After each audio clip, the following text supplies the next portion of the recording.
রিজিক বৃদ্ধি পাওয়ার জন্য আপনি অধিক হারে বেশি বেশি করে তওবা ইস্তেগফার করবেন। আমাদের দৈনন্দিন ওঠা বসাতে, আমাদের চলাফেরাতে আমাদের অনেক গুনাহ, অনেক পাপাচার, অনেক অন্যায় আমাদের দ্বারা হয়ে যায়, জানা অজানা হয়ে যায়, তাই না?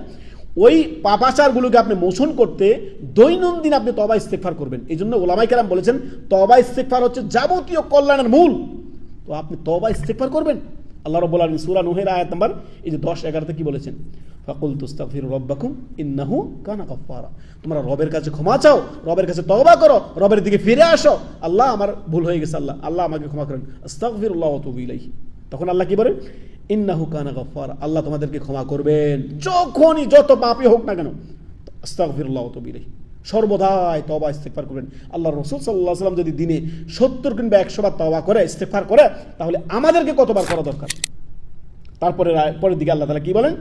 ইউরসিলিস সামাআ আলাইকুম মিদরারা, আল্লাহ রাব্বুল আলামিন আসমান থেকে মুষলধারে উপকারী বৃষ্টি তোমাদের জন্য দান করবেন। উপকারী বৃষ্টি মানে কি?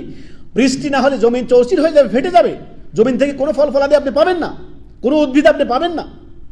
বৃষ্টির মাধ্যমে যাবতীয় কল্যাণ। সুবহানাল্লাহ, সুবহানাল্লাহ। সৌদি আরবে দেখেন সারা বছর একবার বৃষ্টি পাওয়া যায় না। সুবহানাল্লাহ।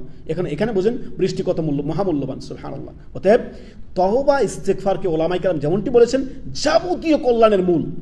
দৈনন্দিন উঠতে বসতে যত বেশি পারেন বেশি বেশি জিকির আজকার এবং কি তওবা ইস্তেগফার, এতে করে অন্তরের যে আত্মার পরিশুদ্ধি হবে, আপনার নাফসের যে আপনার খোরাক রয়েছে জিকির আজকার, সেটা আপনার পূর্ণ হয়ে যাবে। বেশি বেশি করে জিকির আজকার, আল্লাহর কাছে ক্ষমা চাওয়া, তওবা ইস্তেগফার করা, এতে আপনার রিজিকে আল্লাহ তাআলা বরকত দান করবেন।